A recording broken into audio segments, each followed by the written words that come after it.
Jessie Bates is the guardian angel of the Falcons secondary, and we'll talk about why his presence is going to unlock the full potential of Richie Grant and take the entire Falcons defense to new heights.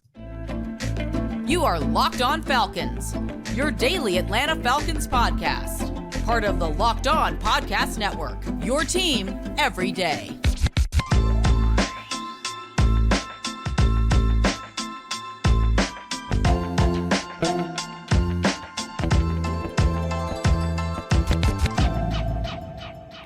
So, guys, you know me. I'm Aaron Freeman, a.k.a. Mr. Drew, a.k.a. Sirius Black, and the very humble host of this illustrious Locked On Falcons podcast, your daily Atlanta Falcons podcast, part of Locked On Sports Atlanta, your team every day.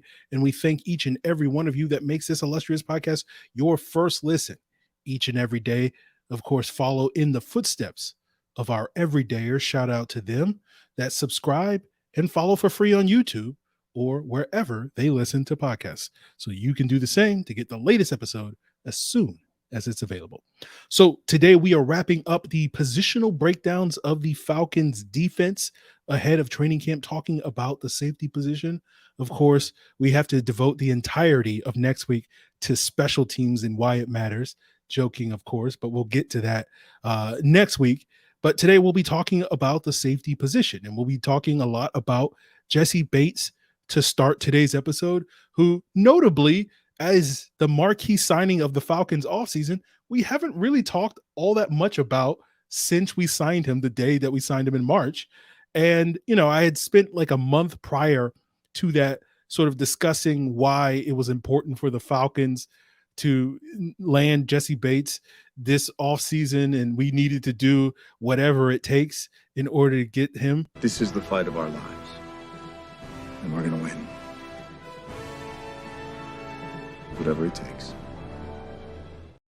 We did whatever it took to get Jessie Bates, including paying him $16 million a year. And so ever since then, you know, I haven't really felt like I needed a whole lot to add to the conversation. But for the non-everydayers out there that kind of need a refresher on why it was so important for the Falcons to land Jessie Bates and why he's going to have a dramatic, you know, transformative effect on this Falcons defense, you know, it'll basically be because he's going to be the quarterback of the defense, right?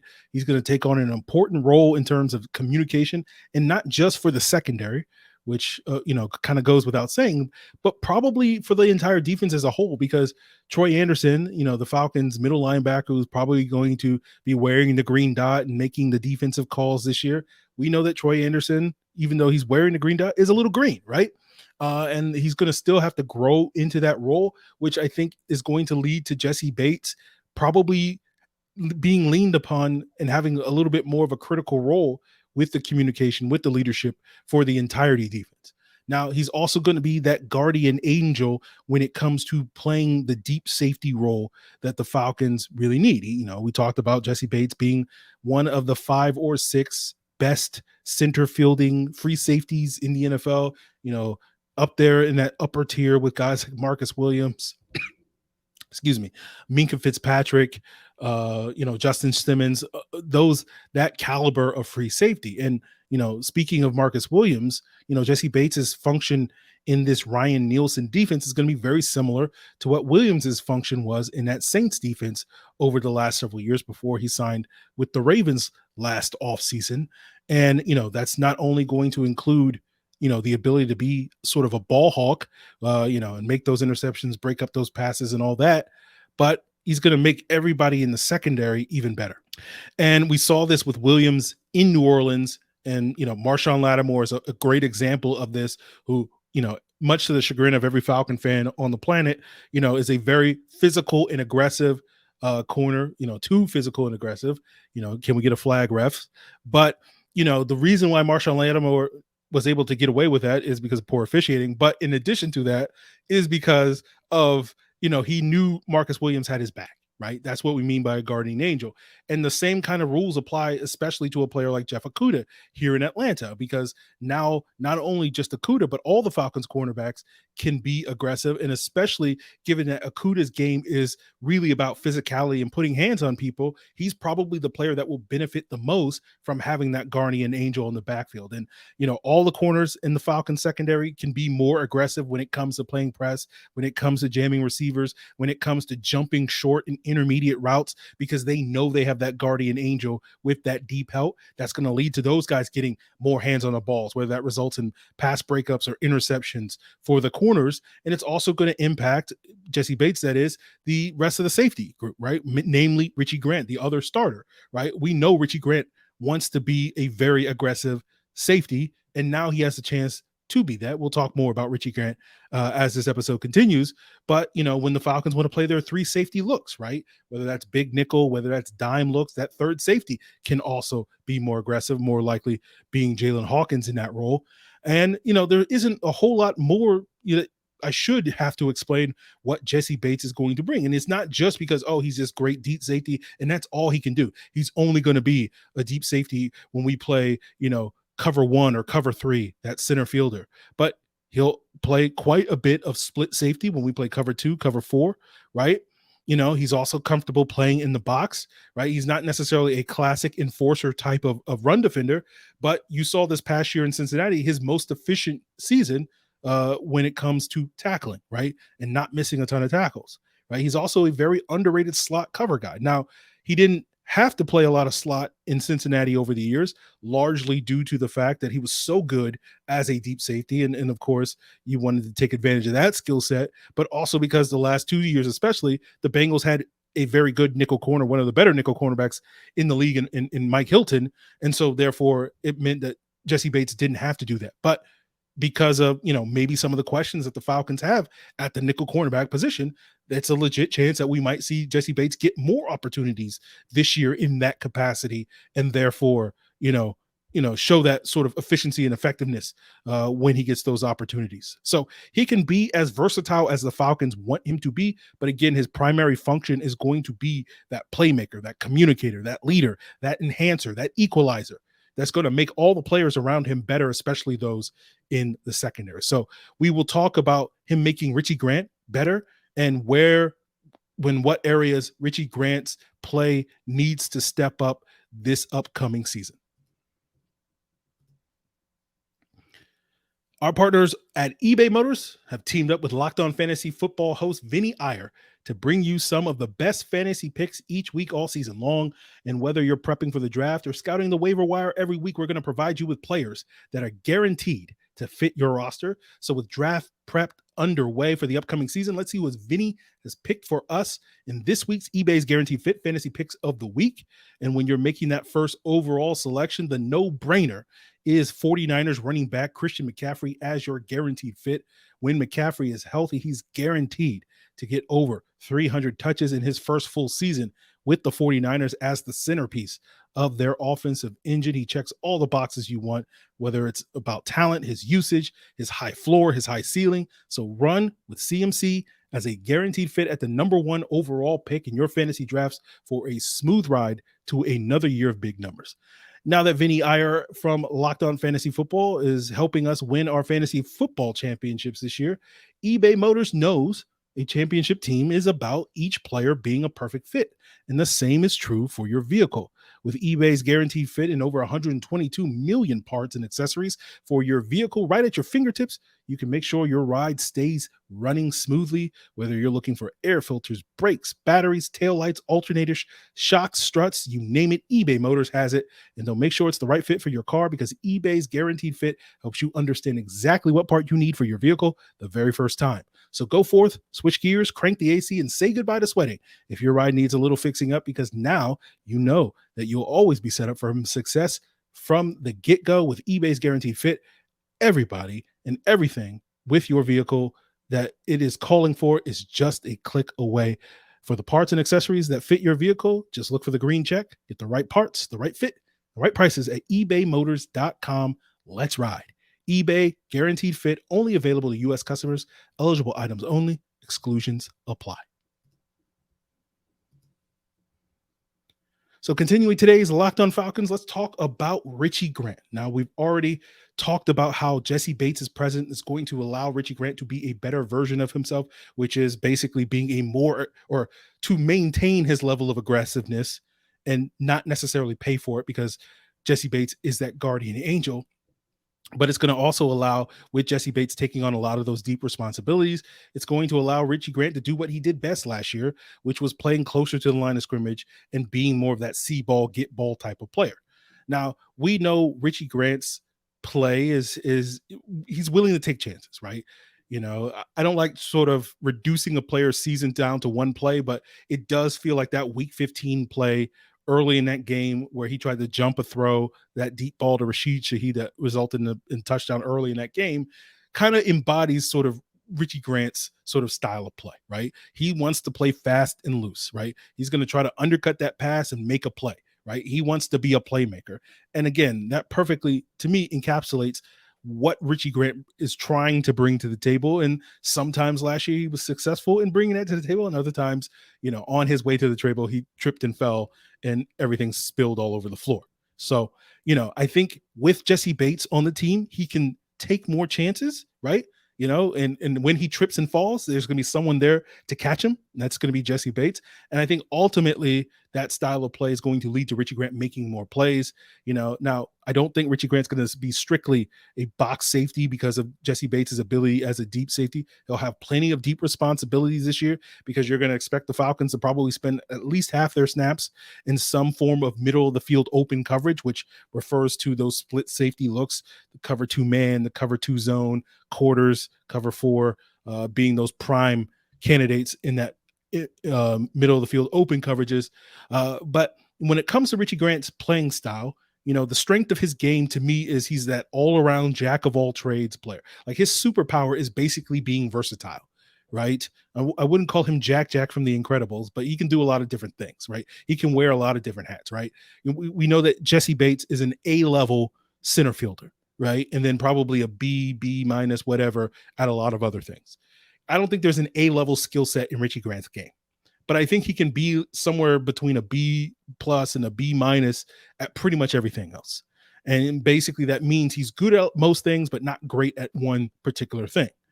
And, you know, the tackling can be a little iffy at times, right? And I think that's just simply owed to he's not ever going to be the biggest guy in the world.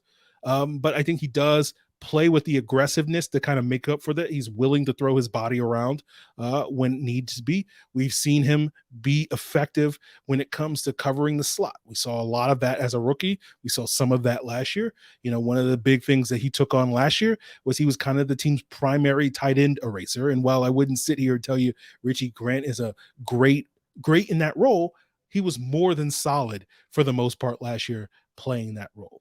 And then, not to mention that comfort playing in the box, even if he's not necessarily your biggest guy, your classic enforcer.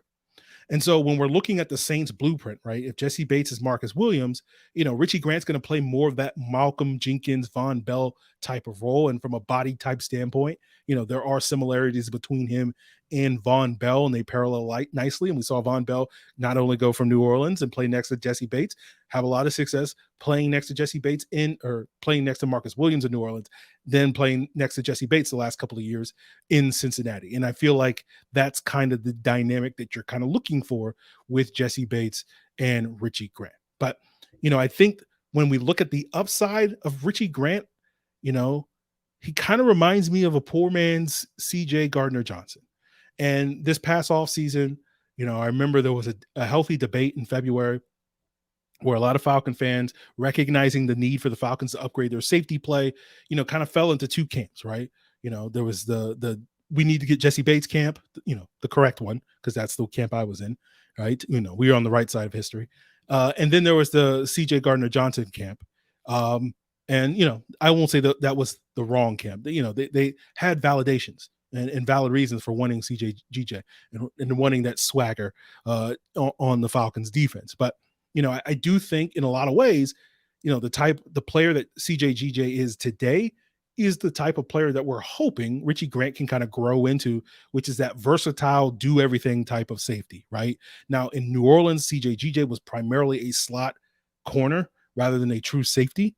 Now in Philadelphia this past year, he was asked to play a lot more deep responsibilities, be more of a classic safety, and he blossomed in that role. He was very productive as a playmaker, led the NFL with 6 interceptions, part thanks to, being a little bit lucky, overthrows, deflections, all that to sort of pad those totals. But, no Eagles fans are complaining about that. I can promise you that.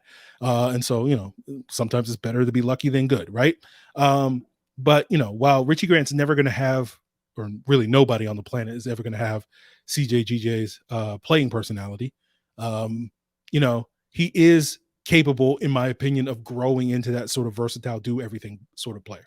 And so I'm hoping we see more of that type of player this season from Richie Grant. I'm hoping and expecting Richie Grant to take a significant step forward this year. Now, of course, the question is going to be how significant that step is going to be. I would be expecting him to take that step regardless of Jessie Bates' presence. But I think, just from being a third-year player, and this is kind of the year where most NFL players start the light kind of turns on for most guys, or it doesn't, right? If it hasn't already.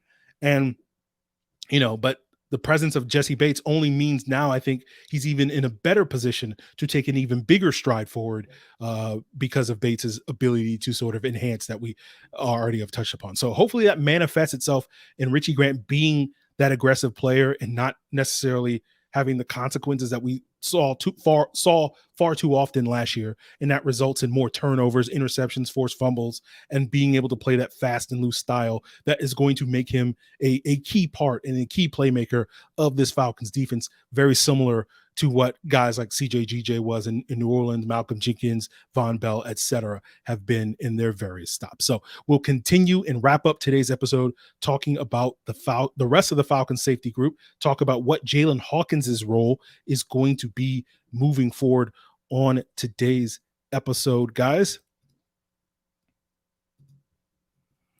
But first, I want to tell you about Bird Dogs, who are providing you with super comfortable pants, shorts, and sweatpants. And they have these stretch khakis that are designed to fit slimmer through the thigh and leg and give you that truly sculpted look. But the beauty of Bird Dogs is how versatile they are. You can, eat, sleep, drink, whatever you want to do in Bird Dogs. I myself know this firsthand because I went recently to the beach and didn't have swim trunks, and I was able to use Bird Dogs, right? And I could look good in the ocean, on the beach, in the sand, on the way to the car, all that and more in my Bird Dogs. They have a cloud knit fabric that looks just like khaki, stretches, but is way slimmer fit without sacrificing any of the movement, and anti-stink sweat wicking fabric that keeps you cool and dry all day long. So try them yourself by going to birddogs.com/lockedonnfl, and you'll get a free Yeti style tumbler with your order. That's birddogs.com/lockedonnfl for a free Yeti style tumbler, which I have here, if you guys want to see it on your screens. So you won't want to take your Bird Dogs off. We promise you. So wrapping up today's Locked On Falcons, before we do, I want to give another shout out to the Everydayers. And if you're curious what my thoughts are on the new Netflix series that features Marcus Mariota and apparently also features a 3-second soundbite of this illustrious podcast, I haven't checked out the episode, but I do plan on watching it this weekend, and maybe we'll talk about it next week if I have anything interesting and compelling to share about the show, with training camp kicking off. But, that has to be deferred to, behind the special teams conversation, because, I got to get my 30 minutes talking about gunners and personal protectors on the podcast. But for you everydayers, that are making this show your first listen, you can look forward to some thoughts on that next week, as well as that special teams breakdown. But wrapping up today's Locked On Falcons, let's talk about the rest of the Falcon safety group, starting with Jaylinn Hawkins, who's now going to be relegated to being the third safety, which I think is kind of his ideal role. If Richie Grant is a B at most things, then I think, Jaylinn Hawkins is kind of a C at most things, right? He's competent, but I wouldn't call him good at anything, right? And last year, the Falcons kind of had him taking the majority of the deep responsibilities, although, they liked their safeties being a lot more interchangeable in the Dean Pease defense so that they can do various things. But, because of the Falcons featured a lot of cover 3 last year, majority cover 3 last year, it was Jaylinn Hawkins that was primarily that deep safety, compared to Richie Grant. And, he was fine in that role, but obviously I think the team knew that they could do better in that and thus went out there and signed Jessie Bates to be more of that playmaker in that position. Now, I think Hawkins as a third safety, he can kind of fit where you need him to, right? It's really more about how do you want to deploy Richie Grant and Jessie Bates, and you figure that out, and then you can just kind of figure it out with Hawkins, right? Because again, that competency and that all-around skill set does make him work. So, for example, if the Falcons want to play their big nickel, right, which is 5 D backs, but instead of 3 corners and 2 safeties, that's 2 corners and 3 safeties, right? And one of those safeties basically functions as your slot corner. In this case, that's probably going to be Richie Grant because he's better suited for that. Could potentially be Jessie Bates, of course, as I mentioned. But then you can have, if Grant's that slot guy, then you can put Hawkins and Bates on the back end as your sort of typical safeties, given whatever coverage look you're going to do.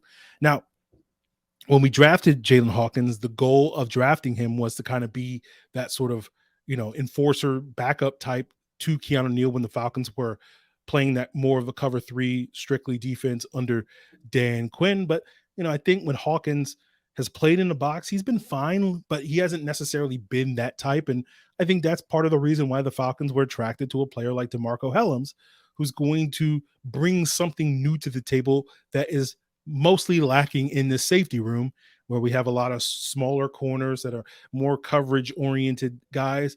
And Hellams is going to be that classic cover 3 box safety, right? That's going to be that enforcer, that run thumper. He's limited in coverage. And when I don't think the Falcons are going to ask him to play a ton of deep stuff, right? I don't think that's in the cards this year or in the future. Instead, I think if and when the Falcons do put Hellams on the field, it may be in dime defense, and it's going to ask him to be more of a linebacker, playing closer to the line of scrimmage, to beef up the run against dime, because typically in dime you only have one linebacker on the field. And so you want to have an extra body there in the box to potentially play against the run, although primarily teams play dime in, I wouldn't say strictly passing downs, because nothing is strictly a passing down or a run down in the NFL, but primarily, third and long and stuff where it's unlikely that you're going to run the football. And if you do, it's going to be a draw play. But I'm not expecting, Hellams to see a ton of action on defense this year. I think primarily his role in 2023 is going to be on special teams, right? And with Richie Grant graduating full-time to defense, you're going to need to replace him on special teams. And I think you're going to see a lot of Hawkins and Hellams on special teams this year, right? And, I think there may be a situation, with 3 safeties ahead of him, you probably won't need him. Hopefully you won't need him, but there may be a specific game or a specific matchup where they want a little bit more of a physical safety in the lineup to be more that enforcer and thumper type. So I could see Hellams getting a little bit of work here or there. We saw last year that, one of the things that this coaching staff learned from the previous year, which is, working some of these young players in the lineup early in the event that there are injuries and whatnot later in the season. And that seemed to pay off for them, where the rookie class was a little bit more ready for the moment in 2022 than they were in 2021. So I do think we could see that same strategy this year with Hellams, just getting, play here, play there, or whatever over the early part of the season to allow him to sort of bring that sort of enforcer mentality on the roster. So I think those are going to be your 4 safeties that make the team, right?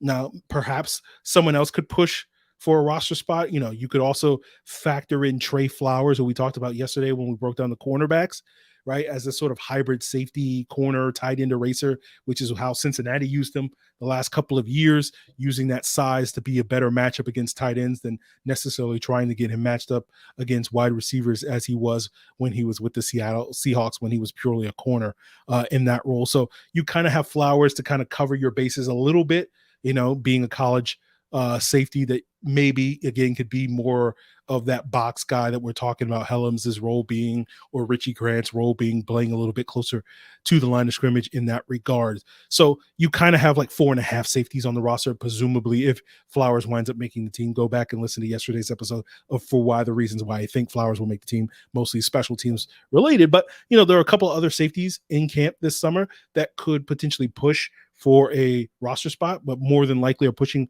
for practice squad roles. Those are Micah Abernathy and Lukas Denis.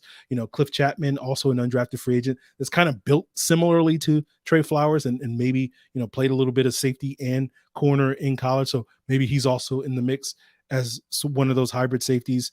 But of the true safeties that we have, Denis and Abernathy, no offense to Micah Abernathy, but, Denis is more intriguing to me. And it's mostly because Denis is more suited to me based off of what I've seen from him at Boston College and what he did in the XFL this past year. Some of the highlights I've seen being more of that deep safety, right? And I think it's important that the Falcons start developing someone that can, be a capable backup behind Jessie Bates to be that deep safety, right? Because of Jessie Bates's value to the defense, right? And we've talked before about the value of depth. The common mistake when people think what is good depth, they think it's having starting caliber backups. And it's not really about that. It's about having backups that don't force you to have to change how you play offensively or defensively or special teamsly, if and when your starter goes down, right? And right now there's a significant drop off from Jessie Bates to his backup, right? Which would presumably be, Jaylinn Hawkins getting those deep responsibilities if Jessie Bates was to miss time. And so fundamentally the Falcons are probably, if Jessie Bates does miss time, the Falcons are fundamentally going to have to change how they play defense, right? Corners won't be as aggressive and all that stuff we talked about at the beginning of the episode. And so while I'm not trying to sit here and act like, Jessie Bates and Lukas Denis are going to be, interchangeable or whatever, but you're hoping, because, Jaylinn Hawkins is that C-level player that we talked about, competent, but maybe you're hoping that Denis can be a little bit better than that. He can actually be a good deep cover center fielder type of safety so that, while you're going to still have a massive drop off from Bates to Denis, it might not be so huge that suddenly the Falcons can't be, that are going to have to change how they play defense. You know what I'm saying? So, it's like, okay, if we can get Lukas Denis to be, let's say, instead of being a C as a center fielder, like I'm saying Jessie Bates or Jaylinn Hawkins is going to be, maybe he can be like a B or B- or something like that. And so, that's not going to necessarily be something that I'm expecting this year, but that's something that I think is worth trying to develop, right? Finding that sort of other sort of backup safety that can be that sort of rangy center fielder type of player. And I think of the guys currently on the roster, Denis is probably the best candidate for that in terms of long-term development. So stashing him on the practice squad, I think makes a ton of sense. And maybe, he impresses a little bit more that time in the XFL. We know, when it comes to, you go back to the NFL Europe days, the difference between Brian Finneran and Harvey Dahl and Tyson Clabo and Brent Grimes the year before they were in the NFL Europe, right? Barely on the Falcons practice squad type of guys, back in roster guys, to the year after being in NFL Europe, they were starters for the Falcons, right? And again, not putting those expectations on Lukas Denis or anything like that, but, him as well as several other of these XFL guys that we picked up, Barry Wesley, LaCale London, etc. You wonder who's going to be one of these XFL guys that could potentially makes maybe not that leap to being a starter, but you get what I'm saying. Like, go from a guy that was like barely able to stick in the NFL to like, this is a legit solid NFL role player at the very least, let alone a starter. So, hope springs eternal when it comes to that. So maybe Lukas Denis can impress enough to be that guy this year and make a serious bid for the roster. But that is it, guys, when it comes to the safety position. We'll be back next week with more special teams. We'll talk about, the Netflix doc, if there's anything intriguing, other than, that royalty check that, hasn't come my way, from using sound clips on that, let me know. We might have to go on strike just like the actors and the writers, so we'll see how that goes. Get my check, cut the check. So that's it, guys. I hope you guys have a great weekend. If you want to talk more Falcons football, stop by the Discord on Saturday, 3 p.m. Eastern time, to talk about, whatever's on your mind. Link in the description below. Any feedback you want, send me an email at lockedonfalcons@mail.com. I'm not spending too much time on social media these days, but you can always hit me up on Locked On Falcons on Twitter or Facebook. Maybe we'll start Threads or Mastodon or one of these other places as well. So check me out if you want to provide that feedback. That is it, guys. Continue to make Locked On Falcons your first listen. For your second listen, check out Locked On NFL, Locked On Sports Atlanta, all that and more, all part of Locked On Podcast Network, your team every day.